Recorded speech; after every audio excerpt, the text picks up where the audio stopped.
Calaroga Shark Media.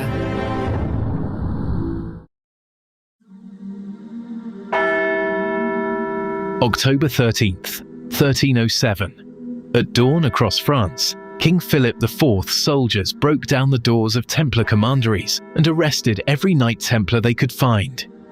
The charges were shocking: heresy, blasphemy, devil worship, and unspeakable sexual practices.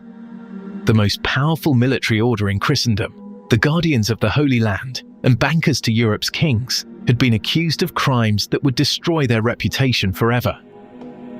Yet this was no ordinary criminal investigation. Philip was drowning in debt to the Templars, and their vast wealth represented the solution to his financial crisis.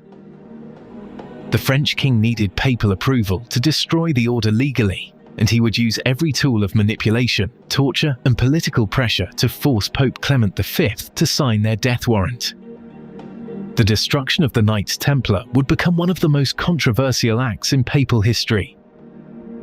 The Pope who dissolved the order under royal pressure would be forever accused of sacrificing justice to political expediency. More disturbing, the methods used to destroy the Templars, confessions extracted through torture, and charges that could never be proven, would establish precedents for later persecutions. But the Templars' story didn't end with their official suppression. Their sudden destruction at the height of their power would spawn conspiracy theories that persist to this day. Legends of hidden treasures, secret knowledge, and supernatural revenge that continue to fascinate popular imagination.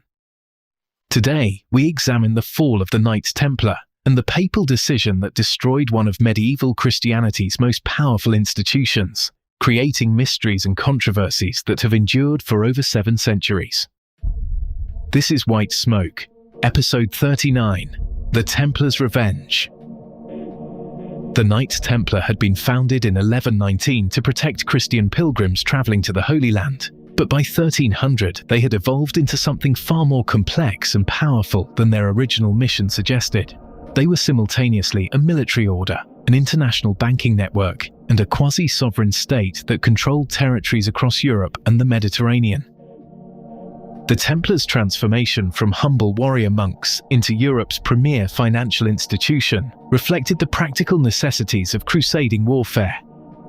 Pilgrims and crusaders needed secure ways to transfer money across vast distances, and the Templars' network of commanderies provided the infrastructure for an early form of international banking.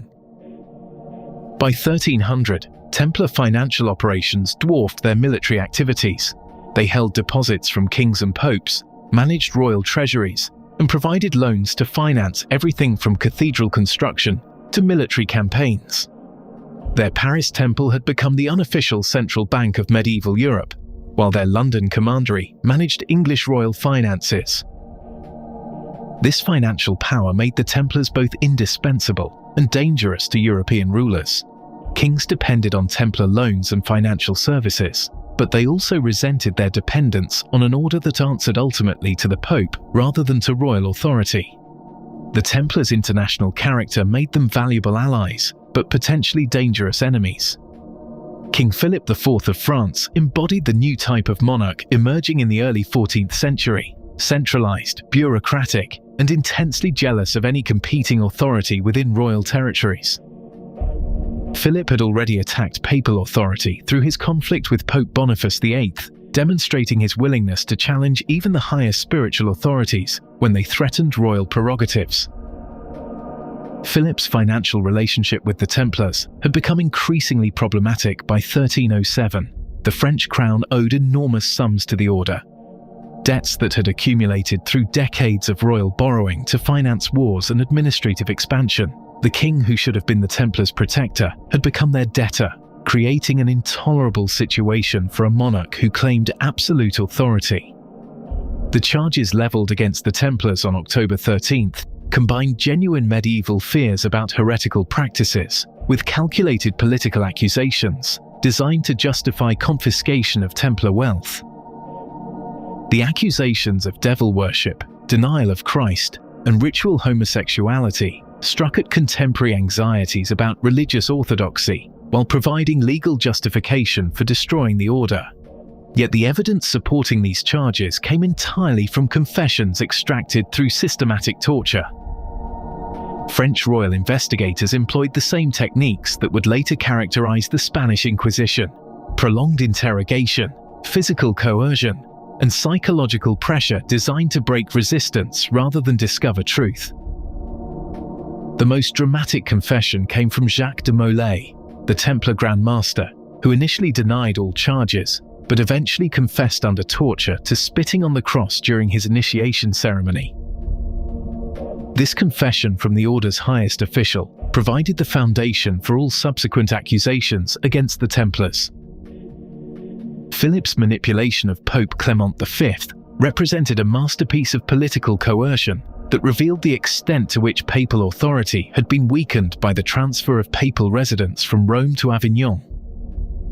Clement, a Frenchman elected through Philip's influence, found himself trapped between his obligations as Pope and his dependence on French royal protection. The Pope's initial response to Philip's accusations was skeptical and defensive. Clement understood that the charges against the Templars were politically motivated and that the order's destruction would set dangerous precedents for royal interference in church affairs. Yet he also recognized that opposing Philip's demands might provoke a complete break between France and the papacy. Clement's compromise solution, the papal bull Pastoralis Praeeminentiae, issued in November 1307, represented an attempt to maintain papal authority while appeasing French demands. The bull ordered all Christian rulers to arrest Templars in their territories, while reserving final judgment to papal investigation rather than royal courts. This papal intervention succeeded in internationalizing what Philip had intended as a purely French operation, while providing Clement with some control over the process. Yet it also legitimized the charges against the Templars by treating them as subjects for serious investigation rather than dismissing them as obvious fabrications.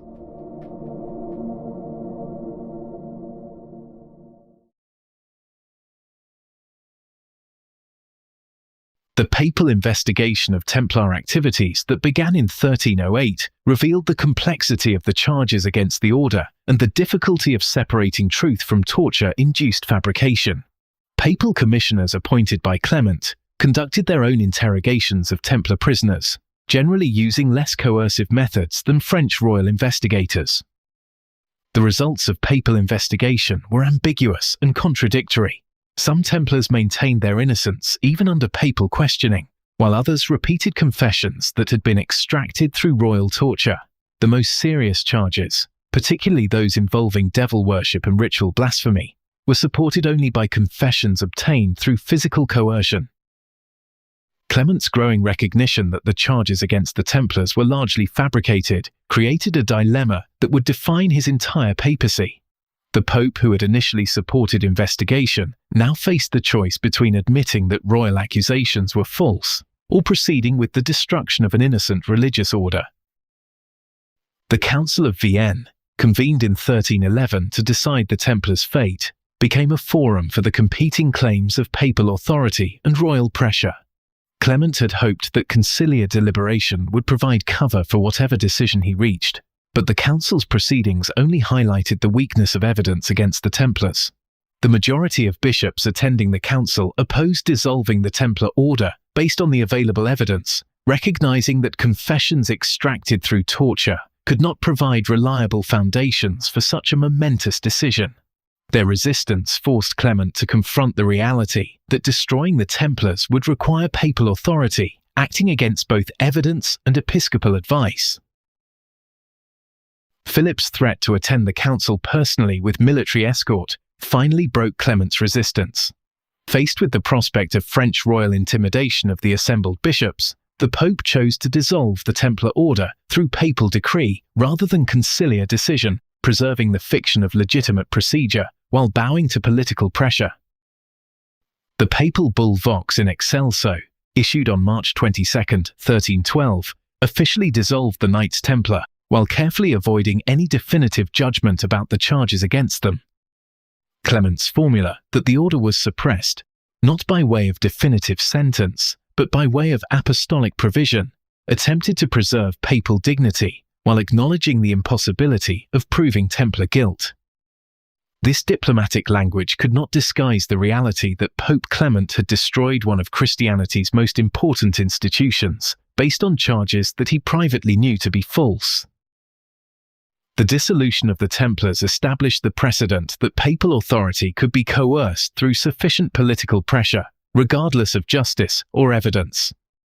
The transfer of Templar properties to the Knights Hospitaller through the bull Ad Providam was intended to preserve the crusading mission while eliminating the specific organization that had provoked royal hostility. Yet this transfer proved largely theoretical, as secular rulers retained effective control over former Templar lands through various legal maneuvers. The execution of Jacques de Molay and Geoffrey de Charnay in March 1314 provided the dramatic climax to the Templar suppression while creating the foundation for centuries of legend about Templar revenge. The two Templar leaders, who had confessed under torture, recanted their confessions at the stake and proclaimed their innocence as they burned. Molay's alleged curse of Philip and Clement from the flames, prophesying that both would join him in death within a year, became one of medieval Europe's most famous examples of supernatural justice. When both Philip and Clement died within months of Molay's execution, contemporaries saw divine vindication of Templar innocence and papal guilt.